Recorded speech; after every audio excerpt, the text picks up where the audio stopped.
Okay, quick thoughts following England's victory here at Twickenham over Italy. Welcome back to the channel. I've got no notes here. I've just been to the press conferences, so I've had a bit of time to think about the game without properly putting it down into note format. So give me your views in the comment section. What do you make of the performance as a whole? What do you make of what you saw from England? We wanted to see more from them. We did see more from them. Did we see enough? Let me know in the comments, like the video as well, and hit that subscribe button. Make sure you're subscribed to the channel. So, game finished probably a couple of hours ago, hour and a half ago, something like that. Overall, top line from England is, it's job done, isn't it? There was a period at half-time there, 21-17, England leading, and you thought there was the potential that this could have been a really nervy, tight, quite uncomfortable second 40 minutes. So my first thing is massive credit to England, because the first, wasn't even 15 minutes, 12 minutes, 13 minutes of that second half, 3 tries, blew Italy away, and any chance of there being any tension was completely eased. And they played some great attacking rugby trying to do that. England have continually spoken about wanting to attack at pace and move the ball quickly and be a fast-paced, athletic team, and we haven't really seen that. Partly I think it's because they've been dragged into different style of games, partly because they've felt they've had to approach a match in a certain way. But today against Italy they had the opportunity to do that, and you can kind of see what Steve Borthwick is talking about when he talks about how exciting and dynamic ball-moving team that this England side can be. So I give them credit for that first kind of 15 minutes of the second half when they scored those tries and they put themselves out of touch. And actually the first try, Tom Willis's try, I thought was probably exactly what we want to see from this England team, and for me was a great example of, even though they might talk about the game plan or the opposition they're up against, I think sometimes it's a mentality thing with this England team. Because that first try, Italy kicked the ball and it's collected by Elliot Daly at fullback. I think England, most of the time in their first 3 matches in this Six Nations, kick it back to the opposition. But Elliot Daly got his head up, attacked down the left-hand side. Later we saw Ben Earl crash through the centres, Tommy Freeman went down the wing, and then Tom Willis coming onto it at pace with a really, really good finish from close range. That is how England want to attack, and I partly think it's mindset. Because Daly spotted the opportunity and took it.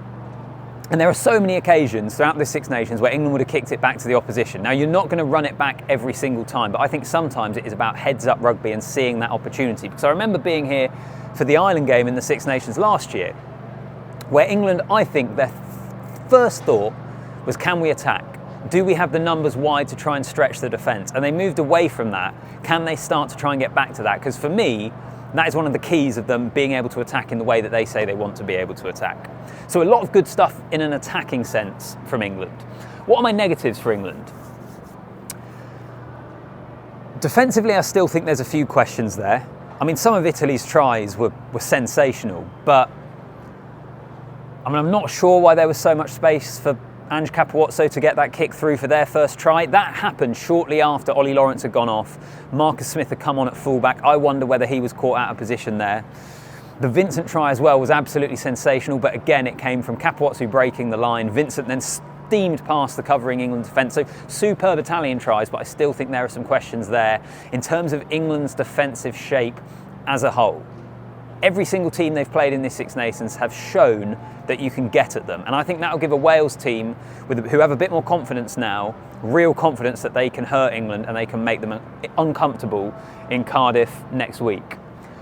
The other thing for me, which is a negative for England, and I asked Steve Borthwick about this in the press conference and he kind of batted it away really. I mean, he tends to bat away most things you ask him in all honesty, but it was the frustration. Is there any frustration that between the 52nd minute and the final play of the game, England only scored once, and that was with the final play of the game? They went a long period in that second half without scoring. Now, it's unlikely that they would be able to overturn France's points difference anyway, but just given the fact that there's a chance this title comes down to points difference, is there going to be any frustration there that they didn't score more points in the final half an hour or so of the game?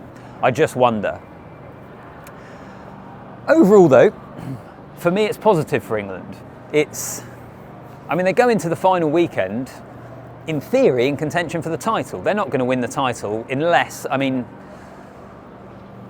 I suppose what would be the repercussions? So at the moment, France, Ireland, England, all of the same amount of wins. France are way ahead in terms of points difference on both Ireland and England. So England's most likely route is Scotland beating France and probably Italy beating Ireland, or Italy pushing Ireland close enough that Ireland don't win by too much so that they can then overturn the points difference on Ireland. The permutations are stacked against England, but given that this is a team that haven't really been competing for titles for the last few years, I suppose technically you might say they're not really competing for this one in the sense of whether you think they can win it, but they're there on the final weekend and they have a shot at it. And importantly, they have a shot at going to Cardiff and winning 4 games out of 5 in a Six Nations.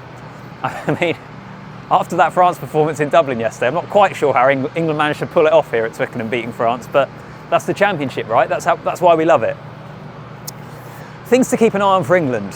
Ollie Lawrence's injury, it's an Achilles injury, it doesn't sound good, let's wait and see what happens. But he could be out. If Ollie Lawrence is out, what do England do in their centres? Who do they pick at 13? Do they take the gamble on an Oscar Beard? Do they put Elliot Daly into the centres, which is where he played today when Marcus Smith came on? Do they bring Henry Slade back in? Do they put Tommy Freeman there? They have different options, but not an obvious first choice. And what are they going to continue doing at 12? Dingwall maybe sticking with that position? The great irony, isn't it, that England have gone from having Henry Slade and Ollie Lawrence start 13 games in a row, the longest streak in English rugby history, so now Ollie Lawrence not being there, Henry Slade was dropped out of the 23 entirely for this game. We'll see what they do. I suppose the final thing I'll mention is Marcus Smith. In many ways, what we saw today kind of almost encapsulates kind of Marcus Smith and where he is at the moment, particularly in terms of playing fullback. I thought he looked off the pace and made some key errors when he first came on, but I'm not sure there's anyone else in this England team that scores that try where he hitch kicks around Capawatso and finishes it off. He then started stringing together better phase play and threatening the line and kind of being a second playmaker and receiver as well. So I still don't know with Marcus Smith. You feel like his time at fullback has come to an end, but he is one of the great question marks, isn't he, at the moment for this England team. What about the Italians? I think it's without question Italy have dropped off this Six Nations. They had a brilliant year last year and they've regressed slightly. And from the press conference and what the Italian camp is saying, I think it's probably 2 things. I think it's consistency. I think they're making more mistakes that they weren't making last year, and at this level you get punished. And I just wonder whether it's psychological, whether it is players' form.